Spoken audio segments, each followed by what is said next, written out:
Está na hora do Café Missioneiro, até às 14h. Acompanhe a sua revista diária da Novos Horizontes com o jornalista e comunicador Fábio Della Rui. 13h08. Hoje é Conexão Esperato no Café Missioneiro. No estúdio em Santo Ângelo, Felipe Fontana e Ranieri de Matos. E no Vale do Silício, Eliseu Mânica Júnior. Tudo com vocês, rapazes, está começando a Conexão Esperato. Conexão Esperato. Uma produção Esperato Investimentos. Tudo o que você precisa saber sobre o mundo dos investimentos.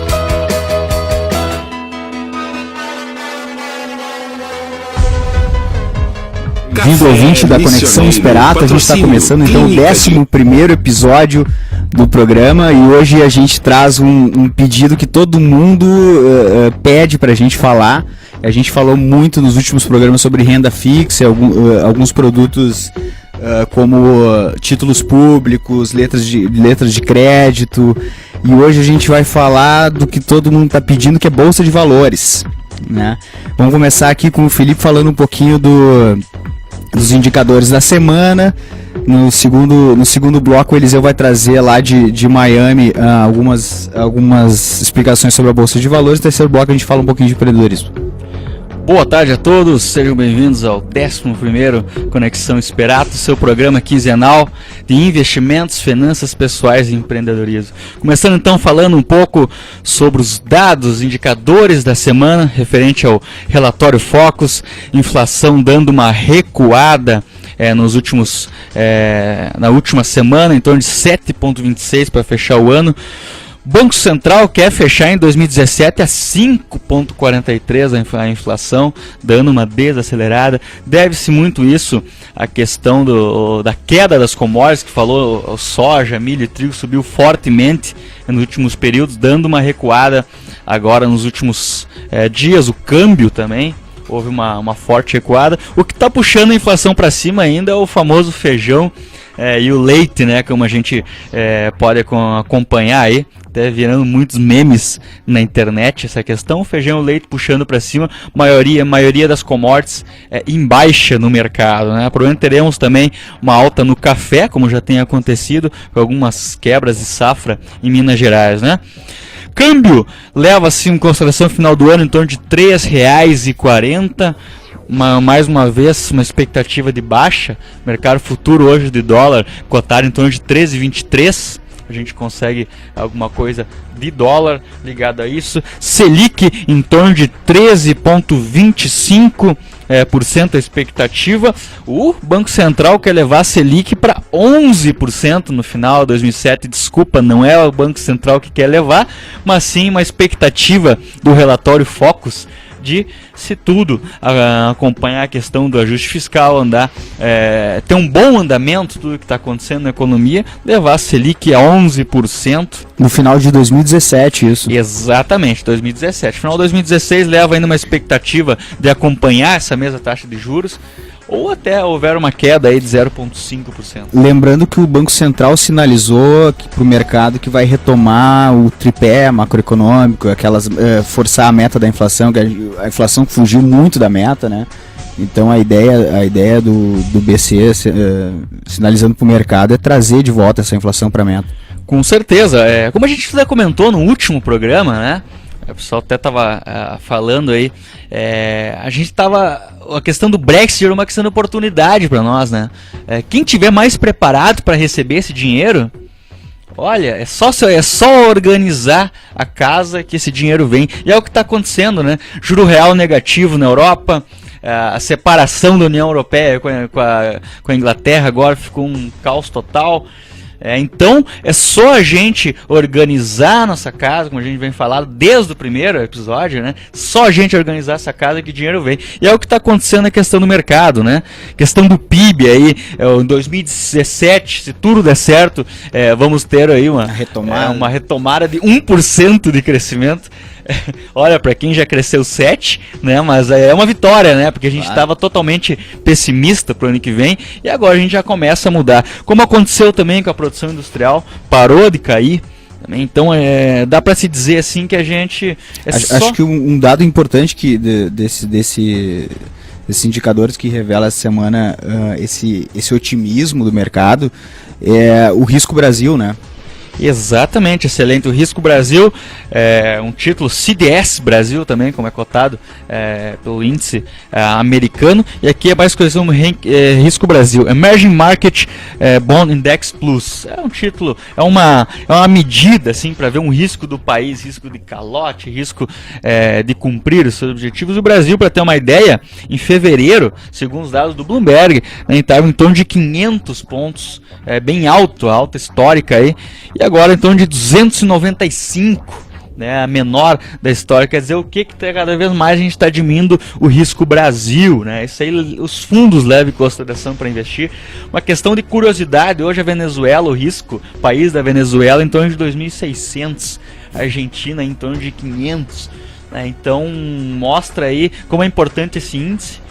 Porque é mais ou menos o risco assim de acontecer algum problema na economia daquele país. Então mostra que a gente está levando a sério, está começando a criar um cenário assim de otimismo, aquela situação que a gente também comenta desde o primeiro programa, né? O Estado deixando de se envolver muito na economia, como aconteceu nos últimos anos, e deixando aí para os empreendedores começar a trabalhar uma ideia de previsibilidade para a economia. É isso que a gente precisa aí para criar cada vez mais situações de tranquilidade para as pessoas investirem tranquilamente aí nos seus negócios, gerar emprego. Esse é o grande desafio, né? Então o Risco Brasil, ele demonstra toda essa situação, né? Então os dados aí que digo assim que muito otimista, como a gente estava começando desde a última vez, em relação ao mercado, né? Até o mercado de ações, o Eliseu vai comentar bastante aí diretamente lá dos Estados Unidos, falando sobre todo esse cenário aí, as oportunidades de investimento que estão pintando, tanto em ações, e por que o mercado hoje, o Brasil, virou a bola, não é que virou a bola da vez, mas organizou a casa, respeitou a quem produz, novamente, tentando respeitar quem produz, e ainda com isso aí gerando uma situação de otimismo, né? De otimismo, lugar até para o mundo botar o dinheiro, no sentido, aqui a gente tem o maior juro do mundo, né? Então lá fora, para ter uma ideia, o juro negativo, então a gente, bem interessante isso, vamos organizar nossa casa que o dinheiro vem, né? Então isso vale aí para o que a gente vem falar desde o primeiro programa. Bom, pessoal, segundo bloco aí teremos Eliseu Mânica Júnior, diretamente do Vale do Silício, nosso andarilho Eliseu Mânica Júnior, sempre trazendo muitas informações, falar sobre o mercado financeiro e suas andanças aí. Até o segundo bloco, até mais. Conexão Esperato. Uma produção Esperato Investimentos. Tudo o que você precisa saber sobre o mundo dos investimentos.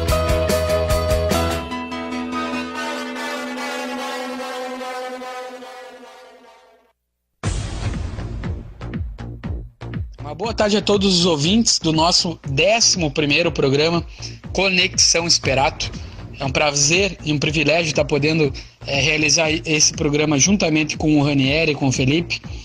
Esse programa de rádio, que ele é transformado então em podcast, né?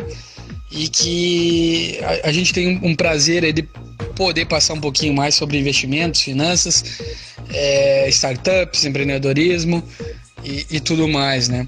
É um programa muito especial, sobretudo para mim, porque foi essas últimas semanas foram momentos especiais no sentido de empreendedorismo, pois eu acabei tendo a oportunidade de poder então frequentar e aprender muito mais num espaço de coworking em São Francisco.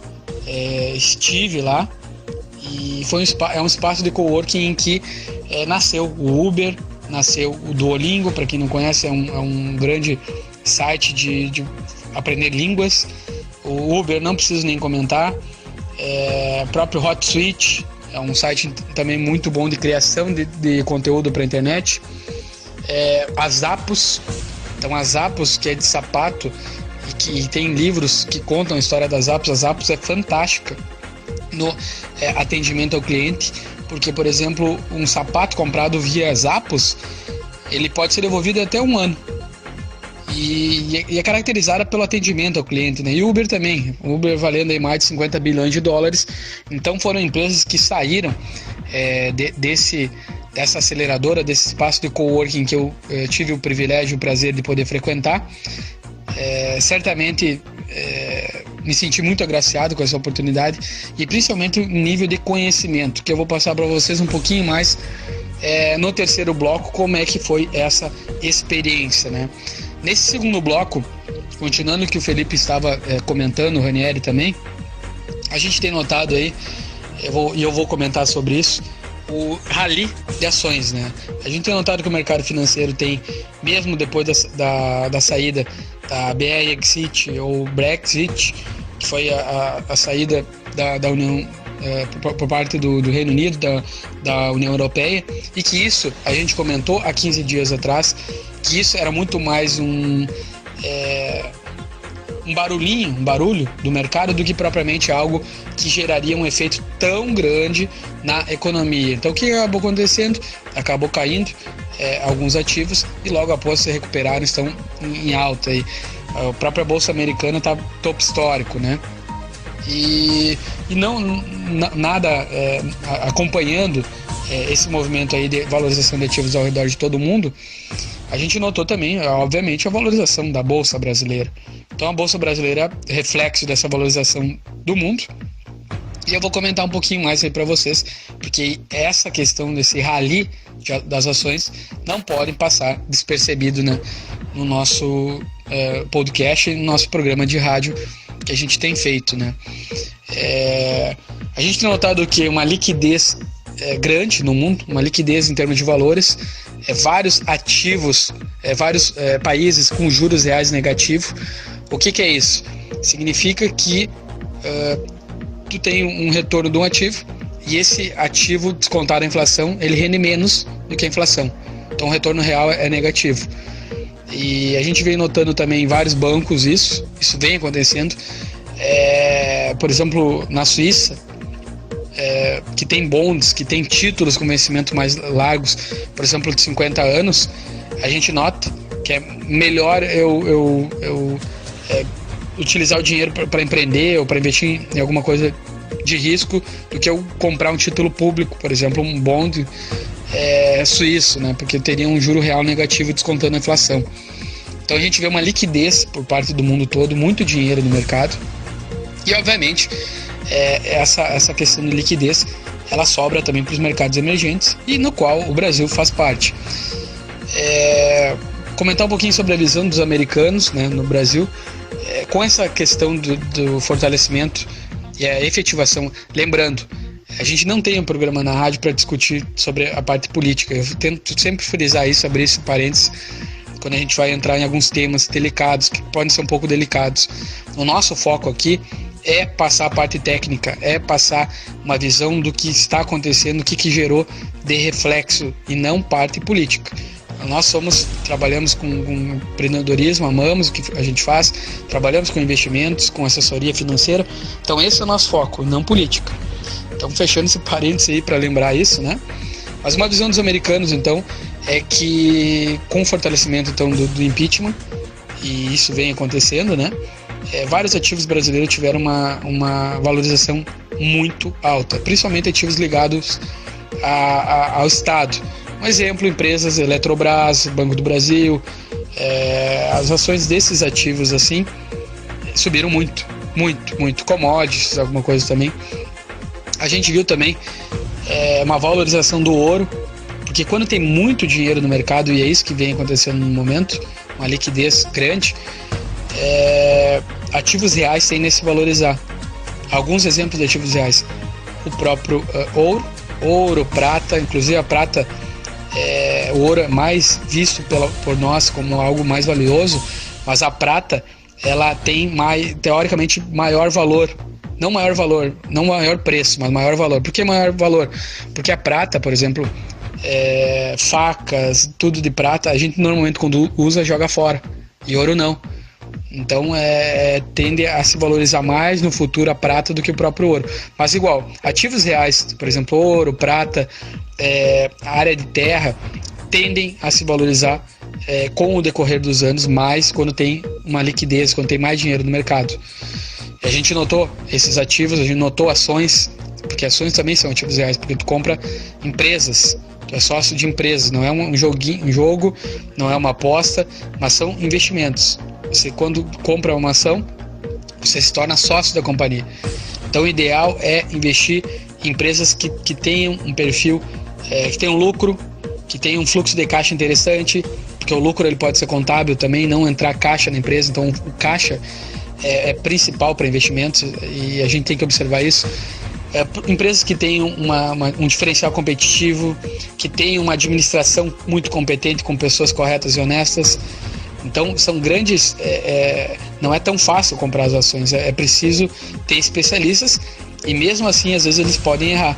Um bom investidor é aquele que acerta 70%, 80%, não acerta 100%, ninguém acerta. Desculpa, ninguém acerta 100%.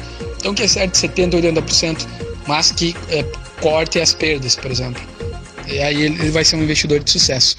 Mas essa visão dos americanos, continuando, com o impeachment, o fortalecimento, então, e continuando esse processo de impeachment, levou a grande valorização de ativos, principalmente de ações ligadas ao Estado, Banco do Brasil, Eletrobras, entre outros, né? E isso tende a acontecer, porque é uma mudança de paradigma.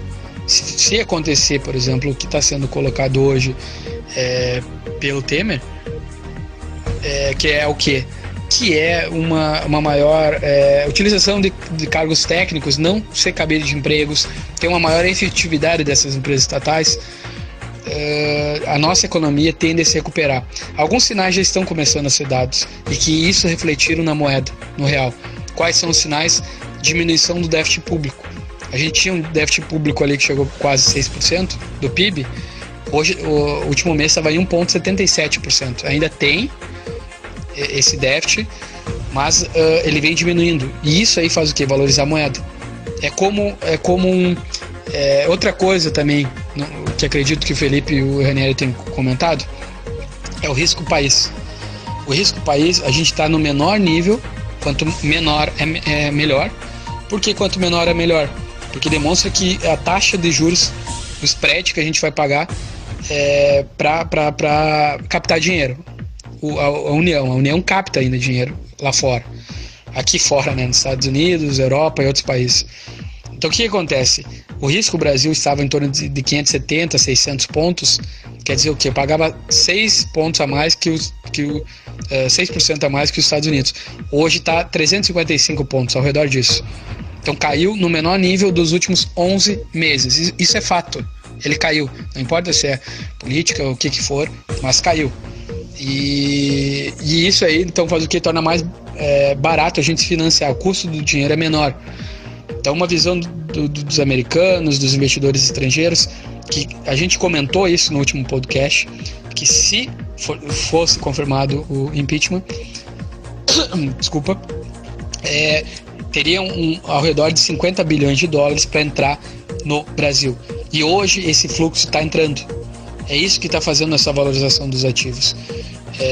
Com o menor tamanho do governo, com maior eficiência, as empresas lucram mais, vão pagar mais imposto, isso vai gerar mais imposto e automaticamente vai poder um governo também ter um lucro maior.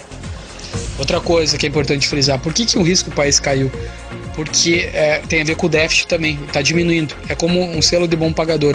Quanto mais a gente poupa, quanto mais a gente está com as finanças em ordem, mais bem visto a gente vai ser e menos menor vai ser a nossa taxa de juros. Então é assim, é como se você na sua casa tivesse com as contas em dia, tivesse melhorando, as contas estavam com um déficit muito grande e que estão melhorando pouco a pouco. No mercado financeiro, isso é um bom sinal e isso faz com que você pague menos juros, entendeu? Então é isso que vem acontecendo no momento atual brasileiro, e dada essa visão aí, o mercado externo ele vem aportando, aí vem entrando um fluxo que é previsto ao redor de 50 bilhões de dólares, segundo o jornal O Valor Econômico, né? E que a gente comentou no último podcast também. Esse programa ele é focado em ações, né? No rally das ações. O que a gente sempre defende é o quê? É que as ações sempre têm que estar presentes numa carteira de qualquer investidor, com maior ou menor parcela, de acordo com o perfil desse investidor, se ele é moderado, se ele é conservador, moderado ou agressivo. Independente disso, é legal, é interessante ele ter uma parcela de ações, aí 5% a 70%, tem a ver com o perfil, esse percentual. Quanto mais o perfil mais agressivo, quando tem uma menor idade e mais tempo para realizar investimento, o perfil vai ser mais agressivo e pode aumentar em ações. Mas eu pessoalmente também, por ser analista, eu posso comentar isso, sempre tem que ter uma parcela de ações.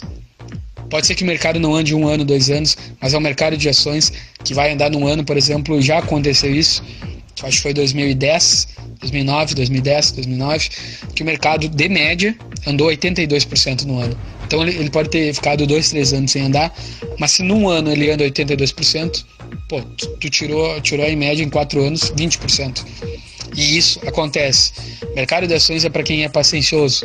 Mercado de ações é para quem estuda, é para quem tenha profissionais que estudem, que tenham conhecimento. Como é que você diminui o risco? Que eu friso isso aqui, já comentei aqui.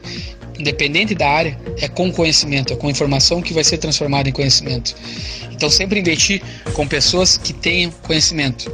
E o mercado de ações não é diferente, é um mercado que pode produzir um retorno muito alto, mas que é necessário sim ter conhecimento para operar, né?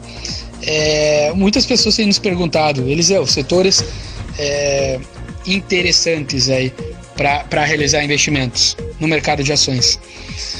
A gente acredita que o setor financeiro brasileiro, que os spreads, mesmo com os juros caindo lá, já chegaram nossos juros em 2001, 1999, 2001, chegou a 44%, 45% ao ano. Isso é muita coisa. Hoje a gente está em 14,25%, mas há sim uma perspectiva aí nos próximos 1 a 2 anos, 3 anos, a caírem esses juros. Então, que ativos que se valorizam com a queda de juros? Ações são deles, fundos imobiliários são outra modalidade que favorece então a valorização com essa queda de juros, né? Setores interessantes a gente vê também para investimento em ações, por exemplo, o setor financeiro. Mesmo com os juros caindo, o spread que os bancos ganham lucro, e todo mundo sabe, as taxas que bancos cobram são altas. Então a pergunta é, por que não ser sócio dos bancos? Mas banco com qualidade, né? Banco que tem uma boa administração, que tem um ótimo retorno. E isso a gente tem. O nosso setor financeiro ele é muito resiliente. Ele é um setor que produz lucros de maneira com baixa alavancagem. Não é que nem nos Estados Unidos que chegaram a estar alavancados lá 30, 40 vezes. Aqui a gente é 7 vezes, 6 vezes. O que é alavancagem? A alavancagem é quanto eu tenho do meu patrimônio e quanto que eu empresto.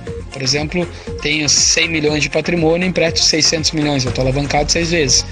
Nos Estados Unidos, por exemplo, tinha bancos que tinham 100 milhões e emprestavam 4 bilhões, 40 vezes o que tinha de patrimônio.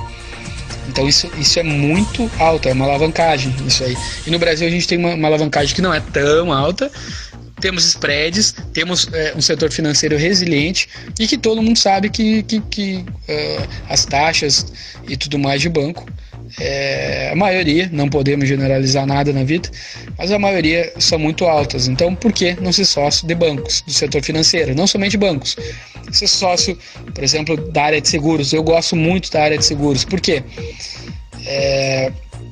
A gente tem, por exemplo, um ativo chamado da BB Seguridade, que é o braço de seguros do Banco do Brasil, que ele está avaliado aí a 12 vezes os lucros, o lucro anual.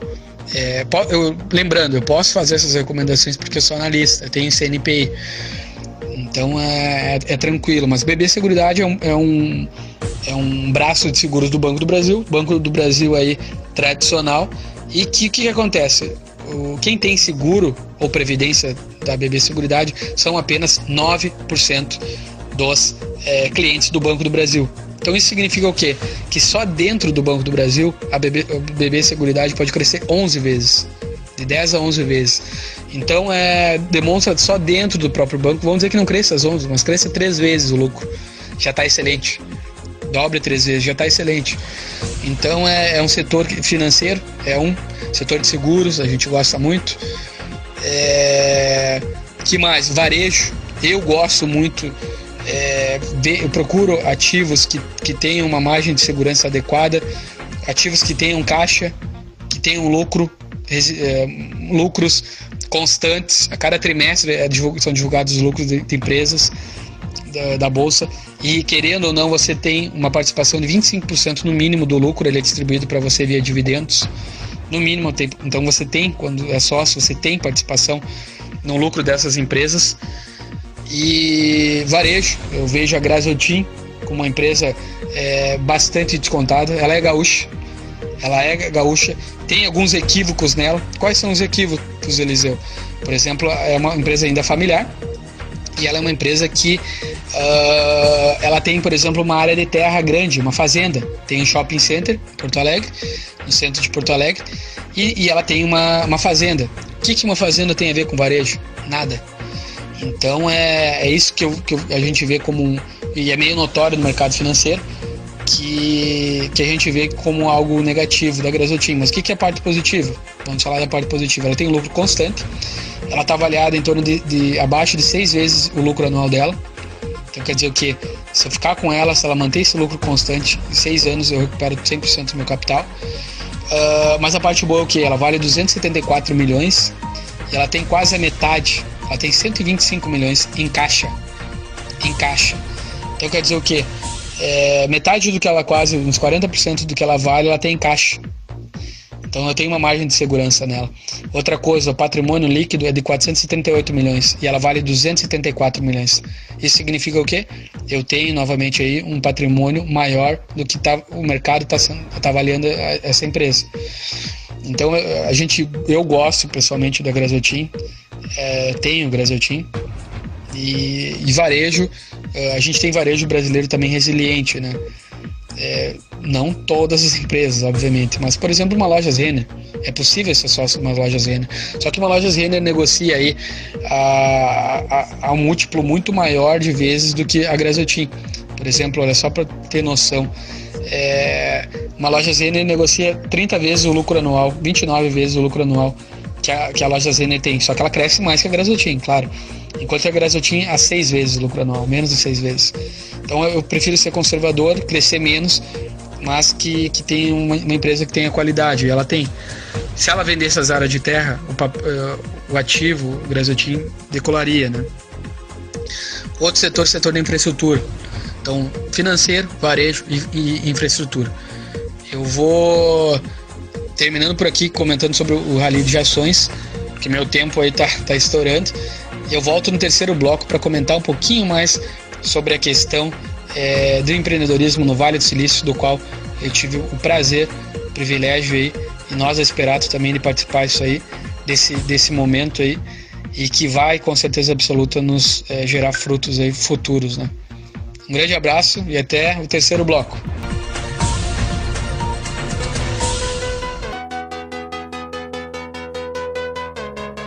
Conexão Esperato. Uma produção Esperato Investimentos. Tudo o que você precisa saber sobre o mundo dos investimentos.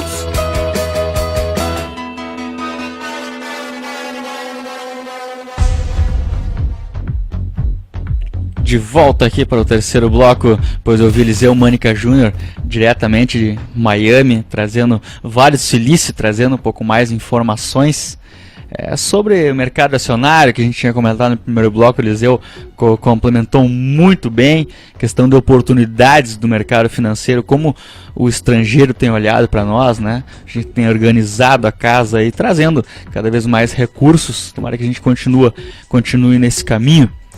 aprenda, né, que esse é o caminho correto, o caminho da previsibilidade, do planejamento. Como a gente foca todo no planejamento financeiro, isso aí a gente tem que levar para a nossa vida, né? Trazendo algumas oportunidades interessantes, setor de seguros, setor aí de varejo, algumas empresas aí que chamam a atenção no mercado financeiro. Sempre é importante citar ações, sejam sócios de empresa, com foco sempre olhar, não a cotação, mas olhar o lucro, né? Se o lucro crescer 1000% em 5 anos, com projeções, sempre lembrando, aí a ação vai subir 1000%, né? Então sempre olhe o lucro, um investimento sempre de longo prazo, seja sócio de empresas, não seja imediatista, né? Busque sempre montar uma carteira, e aí você monta uma carteira de 6, 7 empresas, está totalmente diversificado, e se aí houver fazer uma boa seleção, com certeza vai ter um ganho de 1000% em uma delas, né? Então sempre olha valor, né? Pessoal, vamos fazer uma conexão internacional com o Eliseu Mânica Júnior, diretamente lá do Vale, trazendo um pouco das experiências, vivência aí do nosso andarilho aí. É contigo, Eliseu. Pessoal, voltando aí no terceiro bloco, comentar um pouquinho mais sobre essa experiência do Vale do Silício, que é uma experiência única, que é uma experiência que nos dá energia, que nos dá motivação para essa área de empreendedorismo, né, que a gente é muito ligado, que a gente veio buscar aqui, principalmente na área financeira de fintech, que a gente tem algumas ideias aí para melhorar, e já pensando no grande melhorar, a gente sonha grande, né? A gente tem uma equipe aí, o Ranieri, Felipe e o João, que a gente vai apresentar o João daqui a um tempo, e que a gente tem um privilégio aí de contar com uma equipe não somente bons profissionais, mas principalmente boas pessoas. E antes de ir para o Vale, a gente já tinha esse pensamento, que negócios são feitos por boas pessoas, principalmente. E essas boas pessoas é muito mais fácil torná-las bons profissionais do que bons profissionais se tornarem boas pessoas. Então sempre que a gente procura sócio, e que eu e Felipe que começamos e que estamos incorporando sócios, que tem essa cultura nossa, que não cultura, mas que tem essas características que a gente busca, porque cultura são procedimentos, são atos realizados no dia a dia, e aí que depois com a história, com o passado, com o andamento é que se tornam cultura, né? Ou hábitos que se tornam cultura. Mas ficou claro que boas pessoas é que fazem bons negócios. Essa experiência do Vale foi fascinante. Se fosse definir com uma palavra, é fascinante. Eu tive o privilégio de visitar, estou tendo o privilégio de visitar a sede da Google, da Apple, do Facebook, do lugar onde a garagem onde o Steve Jobs dizem que saiu com o Wozniak, que criaram a Apple, a garagem onde surgiu o Vale do Silício em 1939 com a criação da HP, que foi tudo o que motivou essa parte aí do Vale do Silício, do empreendedorismo, né? E que é fascinante saber a história, e que a gente teve o privilégio de ir lá.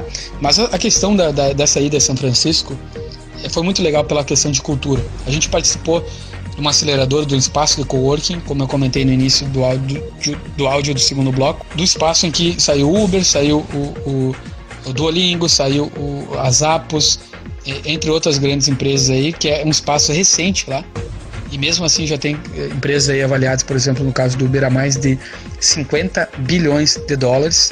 50 bilhões de dólares é muita coisa. Só para ter uma noção, é tudo que está entrando de fluxo nesse rally de ações de vários investidores. É o que uma empresa vale, e que saiu desse espaço lá que a gente teve o prazer de poder frequentar. E comentar um pouquinho sobre a mentalidade do Vale. A gente, antes de sair do Brasil, quanto a essa cultura empreendedora, o que a gente imaginava? Se eu tenho ideias para um grande negócio, então está praticamente feito o negócio. E que é o que a maioria acredita. A gente às vezes fica reticente de falar ideias para as outras pessoas, porque a gente pensa, no geral, olha, vão copiar a minha ideia, então eu não vou passar, vou ficar aqui com a minha ideia. Vou tentar eu realizar ela com sozinho, eu trair alguém, e essa ideia é transformar em business, transformar em negócio. Mas o que a gente viu aqui é totalmente ao contrário. A cultura do Vale do Silício é tudo aberto. As ideias não são nada.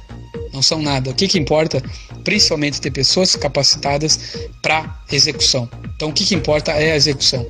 E para ter execução é preciso ter pessoas capacitadas com conhecimento na área, com experiência na área.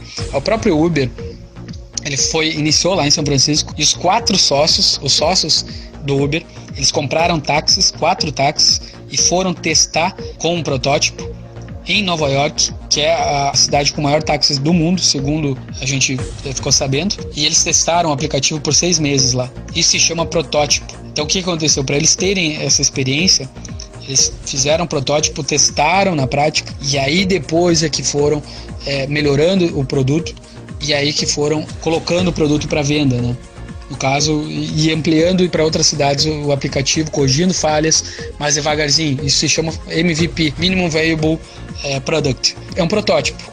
Resumindo, é fazer um protótipo. E aqui nos Estados Unidos, uma coisa que eu reparei, que a gente reparou, além dessa questão de cultura, da cultura, por exemplo, não somente da cultura de tolerância ao fracasso, por exemplo, investidores que aportam capital em grandes empresas, em startups, empresas que estão iniciando, eles querem saber o histórico da pessoa se ela quebrou. E isso é positivo. Por que é positivo? Pela questão que a probabilidade de você quebrar novamente diminui, porque você já quebrou. Então é uma cultura, eu vejo uma observação com a cultura brasileira, e eu não estou comentando, eu amo o Brasil, adoro o Brasil, que a gente tem um potencial gigantesco, não nada de comparar, cada pessoa, cada país tem as suas peculiaridades e cada um é único e tem suas características, mas a questão de cultura no Brasil, quanto a essa questão sobre business, sobre negócios, trata o que é a pessoa que quebrou, ela vai levar aquele estigma pro resto da vida dela, e não acontece isso aqui. É levantar a poeira e ir pro próximo negócio, não pode desistir, é perseverança, é conhecimento, nada se perde, qualquer experiência, as experiências negativas ou menos positivas são as que mais ensinam. Então em business e negócios também é assim. E é isso que eu notei aqui também, outro ponto, né, que vale a pena ser observado e comentado. E as pessoas se ajudam, as ideias são trocadas, faz feedback, é tudo aberto, dê ideias. Porque você tem que ter perseverança, você tem que ter qualidades também como pessoa, ser correto, ser honesto, e não é a grana que move. A maioria das vezes são sonhos. A maioria das vezes é lacunas que são observadas por parte do empreendedor, e aí a pessoa quer fazer a diferença, e aí ela quer marcar, e aí ela quer resolver o problema. E o dinheiro, a grana é a consequência. São pontos interessantes que a gente vale a pena frisar, né? Eu poderia ficar aqui conversando muito mais no programa, porque é um prazer comentar sobre empreendedorismo, sobre finanças, a gente ama o que a gente faz, mas infelizmente a gente só tem 7, 8 minutos para comentar nesse terceiro bloco, né? Até pro pessoal dar espaço pro Felipe e o Ranieri, que estão muito bem aí também. Então a ideia é a gente nos próximos programas comentar um pouquinho mais sobre o empreendedorismo do Vale, comentar mais sobre a história das garagens, da Apple, do Facebook, museu da Intel que eu fui. Então tudo isso aí, essas experiências, a gente quer comentar nos próximos episódios, nos próximos programas de rádio, nos próximos programas de podcast. Não deixar claro o nosso principal, que são finanças, que é economia, finanças, investimentos, assessoria financeira. Então eu fico muito grato, parabenizo o Fábio de la Rue, que é quem vem colocando em prática esse nosso sonho, nosso objetivo nessa 11ª edição do nosso programa. Felipe Ranieri também muito bem, evoluindo cada vez mais, inclusive eu também evoluindo. A gente sabe que isso não é uma parte final, é só parte do crescimento, e que a gente puder agregar para nossa região, que a gente puder despertar essa parte de empreendedorismo, de investir melhor, a gente vai fazer. E a gente está sempre em busca de melhorar, né? Então um grande abraço, Felipe Ranieri, agradeço o tempo de todos, valeu!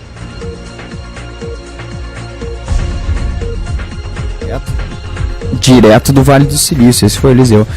Lembrando para o pessoal que tem interesse em empreendedorismo, em startups e investimentos de risco e esses assuntos que o Eliseu tratou agora no último áudio, a gente vai continuar uma série de empreendedorismo lá do Vale. O Eliseu teve 3 dias dentro de uma das maiores aceleradoras do mundo que fica lá no Vale, que é a Rocket Space.